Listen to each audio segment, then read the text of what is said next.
Welcome to Pieces Here. I'm Avis Kalfsbeek, and we're taking a little rest between podcast series to help Kitty O'Compost improve her reporter voice for peace.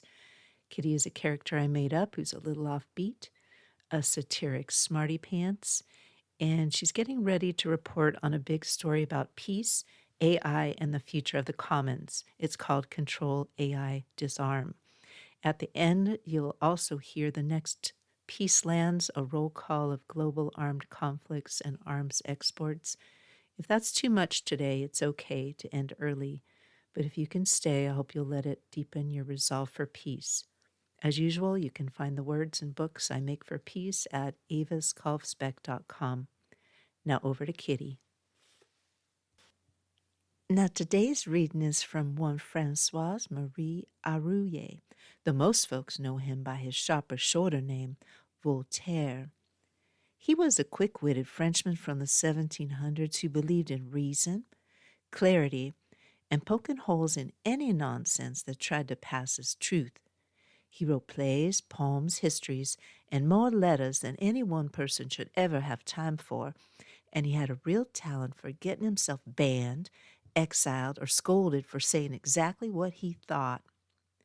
We're reading a bit from the opening of Zadig, or Fate, a story that mixes philosophy with adventure and asks why life hands us the troubles it does.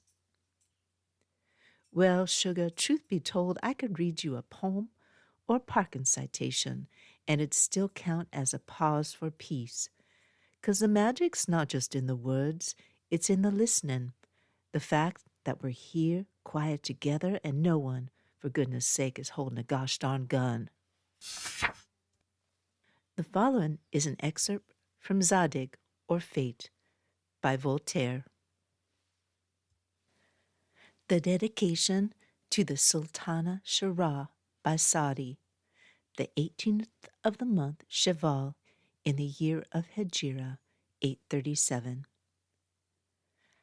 Thou joy of every eye, thou torment of every heart, thou intellectual light, I do not kiss the dust of thy feet, because thou seldom art seen out of the seraglio, and when thou art, thou walkest only on the carpets of Iran or on beds of roses. I here present you with the translation of the work of an ancient sage, who, having the happiness of living free from all avocations, thought proper by way of amusement to write the history of Zadig, a performance that comprehends in it more instruction than that's tale. 'Tis possible you may at first be aware of. I beg you would indulge me so far as to read it over, and then pass your impartial judgment upon it. For notwithstanding you are in the bloom of your life, though every pleasure courts you, though you are nature's darling and have internal qualities in proportion to your beauty, though the world resounds your praises from morning till night, and consequently you must have a just title to superior degree of understanding than the rest of your sex, yet your wit is no ways flashy, your taste is refined, and I have had the honor to hear you talk more learnedly than the wisest dervish with his venerable beard and pointed bonnet. You are discreet and yet not mistrustful. You are easy but not weak. You are beneficent with discretion. You love your friends and create yourself no enemies. Your most sprightly flights borrow no graces from detraction. You never speak a misbecoming word, nor do an ill-natured action, though 'tis always in your power. In a word, your soul is as spotless as your person. You have, moreover, a little fund of philosophy, which gives me just grounds to hope that you'll relish this historical performance better than any other lady of your quality would do. It was originally composed in the Chaldean language, to which both you and myself are perfect strangers. It was translated, however, into Arabic for the amusement of the celebrated Sultan Ulugh Beg. It first appeared in public when the Arabian and Persian tales of 1001 Nights and 1001 Days were most in vogue. Ulugh chose rather to entertain himself with the adventures of Zadig. The sultanas indeed were more fond of the former. How can you, said the judicious Ulugh, be so partial as to prefer a set of tales that are no ways interesting or instructive to a work that has a variety of beauties to recommend it? Oh, replied the sultanas, the less sense there is in them, the more they are in taste, and the less their merit, the greater their commendation. I flatter myself, thou patroness of wisdom, that thou wilt not copy after those thoughtless sultanas, but give into the sentiments of Ulugh. I am in hopes, likewise, when you are tired with the conversation such as make those senseless romances above mentioned their favourite amusements, you will vouchsafe to listen for 1 minute or two to the dictates of solid sense. Had you been Thalestris in the days of Scander, the son of Philip, had you been the Queen of Sheba in the reign of Solomon, those kings would have been proud to have taken a tour to visit you. May the celestial virtues grant that your pleasures may meet with no interruption, your charms know no decay, and may your felicity be everlasting. Sadi. Thank you for letting me practice Kitty's reporting voice for the big story ahead. Control AI disarm. Now stay with me a few minutes longer if you're able for the Next Peacelands. Podcasts usually have ads you fast forward through. This one doesn't. Instead, I invite you to pause here just for a few minutes and listen with an open heart, not to memorize the numbers, not to analyze the politics. As I read each conflict, I'll say aloud, peace is here. You're welcome to say it with me or just think it quietly. If you'd like to read, sing, or paint your own version of the Next Peacelands, or tell me how to say peace is here in your language, I'd love to hear it. This is the Next Peacelands.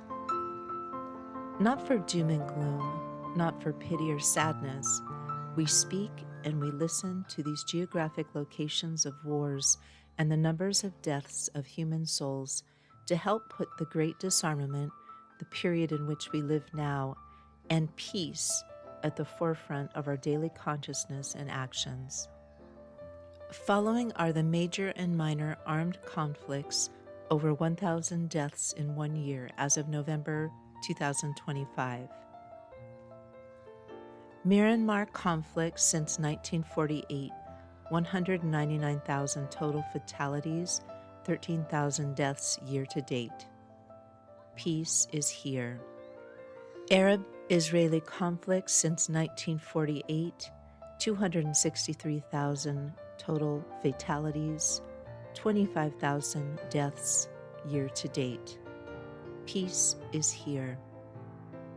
Congolese conflicts since 1996, 211,000 cumulative fatalities, 10,000 deaths year to date 2025.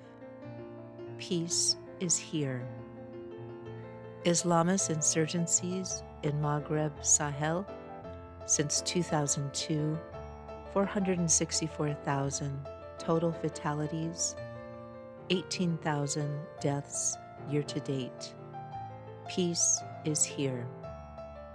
Mexican drug war since 2006, 417,000 total fatalities, 11,000 deaths year to date. Peace is here. Sudanese conflicts since 2008, 1,400,000 cumulative fatalities, 20,000 deaths year to date. Peace is here. Russo-Ukrainian war since 2014, 400,000 cumulative fatalities, 66,000 deaths year to date. Peace is here. Ethiopian civil conflict since 2018, 610,000 cumulative fatalities, 5,000 deaths year to date. Peace is here. Colombian-Venezuelan conflicts since 1964, 458,000 cumulative fatalities, 2,000 deaths year to date. Peace is here. Afghan conflict since 1978, 2,800,000 cumulative fatalities, 3,000 deaths 2025 year to date. Peace is here. Somali civil war, current phase, since 1991, 1 million cumulative fatalities, 10,000 deaths 2025 year to date. Peace is here. Civil conflicts in Nigeria since 1998, 104,000 cumulative fatalities, 3,000 deaths year to date. Peace is here. The Yemeni civil war crisis since 2011, 382,000 cumulative fatalities, 3,000 deaths year to date. Peace is here. Syrian conflict spillovers since 2011, 656,000 cumulative fatalities, 9,000 deaths year to date. Peace is here. Cameroonian conflicts since 2012, 9,000 cumulative fatalities, 900 deaths year to date. Peace is here. Ecuadorian drug war since 2018, 9,000 cumulative fatalities, 4,000 deaths year to date. Peace is here. Haitian crisis since 2018, 20,000 cumulative fatalities, 3,000 deaths year to date. Peace is here. Does that mean the countries that weren't mentioned are more peaceful? Some are not. Here are the world's largest weapons exporters according to the Stockholm International Peace Research Institute's Arms Transfers Database. These numbers use TIV, a value that reflects how much destructive military weaponry a country sends abroad, regardless of the payment or cost. The United States exports $729 billion in weapons volume, 43% of total global exports. Peace is here. France exports $136 billion in weapons volume, 10% of global exports. Peace is here. Russia exports $155 billion in weapons volume, 8% of global exports. Peace is here. China exports $61 billion in weapons volume, 6% of global exports. Peace is here. Germany exports $90 billion in weapons volume, 6% of global exports. Peace is here. Italy exports $37 billion in weapons volume, 5% of global exports. Peace is here. The United Kingdom exports $144 billion in weapons volume, 4% of global exports. Peace is here.